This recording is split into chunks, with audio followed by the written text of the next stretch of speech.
વિદ્યાર્થી મિત્રો, આપણે પરિવહનની વાત કરીએ છીએ ત્યારે પરિવહનની અંદર આપણને રેલ માર્ગ ખૂબ જ મહત્વ ધરાવતું એક કહી શકાય. ભારતીય રેલવે દેશનું સૌથી મોટું રાષ્ટ્રીયકૃત સંસ્થાન છે. એટલે કે ભારતીય રેલવે છે એનું તમામ સંચાલન છે એ ભારત સરકાર દ્વારા થાય છે. તે જાહેર સંસ્થા છે. તેનો લાભ છે એ ગરીબ, મધ્યમ અને સદ્ધર તમામ વર્ગ લઈ શકે છે. રેલવે ભારતીય અર્થવ્યવસ્થાના ક્ષેત્રો જેવા કે ખેતી, ઉદ્યોગ, વ્યાપાર, સેવા વગેરેના વિકાસમાં સહકાર આપનાર મુખ્ય પરિવહનનું માધ્યમ છે. રેલવે છે એના દ્વારા ખેતીનો માલ સામાન છે, ઉપજ છે એને એક સ્થળેથી બીજા સ્થળે પહોંચાડવામાં મદદરૂપ થાય છે. ઉદ્યોગોનો કાચો માલ સામાન પહોંચાડવામાં મદદરૂપ થાય છે. વ્યાપાર એના માટે પણ અવર જવર માટે વ્યક્તિઓ, મજૂરો, માલ સામાન આ તમામને લઈ જવામાં પરિવહનમાં સૌથી મહત્વનો ઉપયોગ રેલવેનો કરવામાં આવે છે. અને અલગ અલગ રેલવેની સેવા માલ સામાન અને મુસાફરોને એક સ્થળેથી બીજા સ્થળે સાવ નજીવા એવા ખર્ચની અંદર પહોંચાડવાનું કામ એ રેલવે દ્વારા કરવામાં આવે છે. તો આપણે કહી શકીએ કે ભારતના અર્થવ્યવસ્થાની અંદર તમામ ક્ષેત્રો એ રેલવેના સહકારથી આગળ વધ્યા છે, વિકાસ પામ્યા છે. રેલ માર્ગમાં ભારતનું સ્થાન અને એશિયામાં પ્રથમ છે, જ્યારે વિશ્વમાં બીજું છે. રેલ માર્ગની વાત કરવામાં આવે તો એમાં સૌથી વધુ અગત્યનું ભારતની અંદર પ્રથમ સ્થાન ધરાવે છે, એશિયાની અંદર પ્રથમ સ્થાન ધરાવે છે, જ્યારે વિશ્વની અંદર બીજું સ્થાન છે ભારત દેશની રેલવેનું છે. ભારત દેશની અંદર ખૂબ જ મોટા પ્રમાણમાં રેલવે પથરાયેલું છે. એનો આપણે હવે જોશું રેલવેનો વિકાસ. ભારતમાં સૌપ્રથમ રેલવે ઈસવીસન 1853માં મુંબઈથી થાણા વચ્ચે શરૂ કરવામાં આવી હતી. જ્યારે અંગ્રેજોનું શાસન હતું ત્યારે અંગ્રેજોના સૈનિકોને એક સ્થળેથી બીજા સ્થળે જવા માટે, અંગ્રેજ ઓફિસરોને એક સ્થળેથી બીજા સ્થળે જવા માટે, માલસામાનની હેરફેર માટે એ લોકોએ શરૂઆતમાં 1853ની અંદર રેલવેની શરૂઆત કરી હતી. રેલવે છે મુખ્ય 3 પ્રકારના હોય છે. રેલમાર્ગો જોવા મળે છે 3 પ્રકારના, જેની અંદર બ્રોડગેજ, મીટર ગેજ અને નેરો ગેજ. આ 3 મુખ્ય પ્રકાર પાડ્યા છે: બ્રોડ ગેજ, મીટર ગેજ અને નેરો ગેજ. જેમની અંદર જો આપણે વાત કરીએ તો મીટર ગેજ તથા નેરો ગેજ લાઇનને વર્તમાન સમયની અંદર એટલે કે હાલના સમયની અંદર બ્રોડ ગેજમાં મોટા ભાગે પરિવર્તિત કરવામાં આવી રહી છે. એટલે કે તમામને હવે આપણે શેમાં કન્વર્ટ કરીએ છીએ? બ્રોડ ગેજમાં, જેથી કરીને ઓછા સમયની અંદર વધુ સ્પીડથી આપણે માલસામાન અને મુસાફરોને પહોંચાડી શકીએ. ભારતીય રેલવેને આ એક મોટી સિદ્ધિ કહી શકાય. જુદા જુદા ગેજના માપના રેલમાર્ગને કારણે મુસાફરીમાં તથા માલની હેરફેરમાં સમય તથા નાણાંનો વ્યય થતો હતો. નેરો ગેજ છે, પછી મીટર ગેજ છે, એની હિસાબે અમુક સમયે નાણાં અને સમય બંનેનો વેડફાટ થતો હતો. કારણ કે એક જ ટ્રેન છે એ બધા ગેજ ઉપર ચાલી શકે નહીં, બધાની માપ સાઇઝ અલગ અલગ હોય. જેથી કરીને તમામ જો સરખા માપનું હશે તો એક જ સમયની અંદર વધુ પ્રમાણમાં આપણે સ્પીડથી ટ્રેનો દોડાવી શકશું.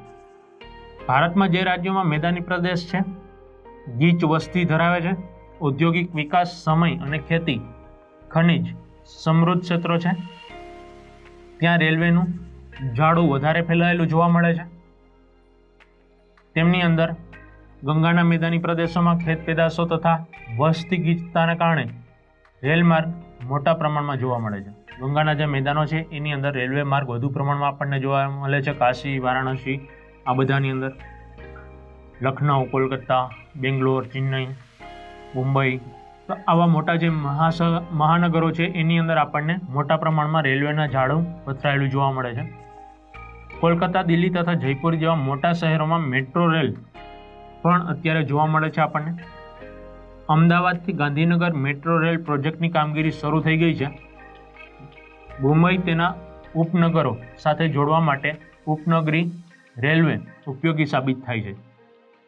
મુંબઈ છે એના એક છેડેથી બીજા છેડે જવા માટે ખૂબ વધારે સમય જોઈએ છે જો બાય રોડ જવામાં આવે તો, પણ રેલવે દ્વારા એ ઓછા સમયની અંદર પહોંચી શકાય છે. ઘણા બધા કર્મચારીઓ એનો ઉપયોગ કરતા થયા છે, જેથી કરીને એના નાણાંની અંદર પણ બચત થાય અને સમયની અંદર પણ બચત કરી શકે.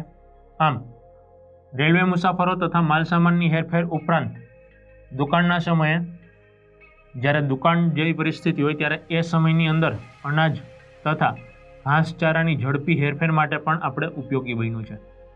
રેલવે છે એ આપણને મુસાફરી અને માલસામાન માટે તો ઉપયોગી છે જ, પણ જ્યારે કોઈ કુદરતી આફત કે માનવસર્જિત આફત આવે ત્યારે પણ રેલવે આપણા માટે ખૂબ જ ઉપયોગી છે, કારણ કે રેલવે દ્વારા આપણે એ અનાજનો જથ્થો એક રાજ્યમાંથી બીજા રાજ્યની અંદર પહોંચાડી શકીએ છીએ. લશ્કર યુદ્ધ જેવી પરિસ્થિતિ હોય તો લશ્કરના હથિયારો પણ આપણે એના ઉપર લોડ કરી અને એક સ્થળેથી બીજા સ્થળે પહોંચાડી શકીએ છીએ, ટેન્ક ને વગેરે. સંરક્ષણની દ્રષ્ટિએ પણ સૈનિકો તથા હથિયારોના સ્થળાંતરમાં ઉપયોગી બને છે. કોંકણ રેલવેએ દુર્ગમ પર્વતીય વિસ્તારોમાં સુરંગો ખોદી માર્ગ બનાવી શ્રેષ્ઠ એન્જિનિયરિંગ કૌશલ્યોનું દ્રષ્ટાંત પૂરું પાડ્યું છે. કોંકણનો જે ઉચ્ચ પ્રદેશ છે, પહાડી પ્રદેશ છે, ત્યાં પણ આપણે પહાડોની અંદર સુરંગ બનાવી અને એની અંદરથી રેલવે પસાર કરીએ છીએ. તો આ રેલવે છે એ પણ આપણા માટે ખૂબ જ ઉપયોગી સાબિત થાય છે અને એન્જિનિયરિંગનું એકદમ બેસ્ટ ઉદાહરણ પૂરું પાડે છે. સુરક્ષા તથા સુવિધા માટે ભારતીય રેલવેમાં ઉત્તમ ગણાય છે અને તેનું આધુનિકરણ ઝડપથી કરાઈ રહ્યું છે. સુરક્ષાની દ્રષ્ટિએ જોઈએ અને સુવિધાની દ્રષ્ટિએ જોઈ તો ભારતીય રેલવે છે એની કામગીરી ખૂબ જ સારી એવી કહી શકાય. જ્યાં પણ ખામી દર્શાવવામાં આવે છે, ખામી દેખાય છે, ત્યાં આપણે એનું આધુનિકરણ ઝડપથી કરી રહ્યા છીએ. આમ દિબ્રુગઢથી કન્યાકુમારીને જોડતો એટલે કે દિબ્રુગઢથી કન્યાકુમારીને જોડતો રેલમાર્ગ ભારતનો સૌથી લાંબો રેલમાર્ગ છે.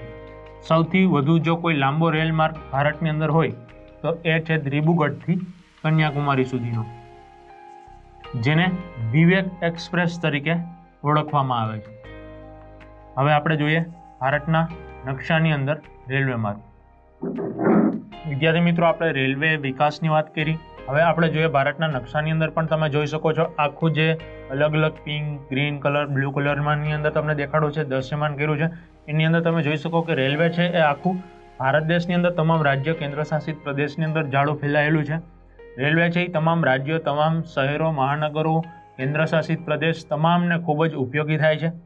તો આવી રીતે આપણે કહી શકીએ કે દિબ્રુગઢથી એટલે કે ભારતના ઉત્તરથી દક્ષિણ સુધી, નીચે સુધી તમે નકશાની અંદર દ્રશ્યમાન થશો તો નીચે કન્યાકુમારી સુધી તમને સૌથી લાંબામાં લાંબો રેલમાર્ગ દ્રશ્યમાન થશે. જો ગુજરાતની વિદ્યાર્થી મિત્રો વાત કરું તો ગુજરાતમાં અમદાવાદ સૌથી મોટું રેલવે સ્ટેશન છે. આ ઉપરાંત મહેસાણા, વિરમગામ, રાજકોટ, બરોડા, સુરત, આણંદ મહત્વના જંકશનો આવેલા છે. તો આ હતું આપણું ભારતીય રેલવે.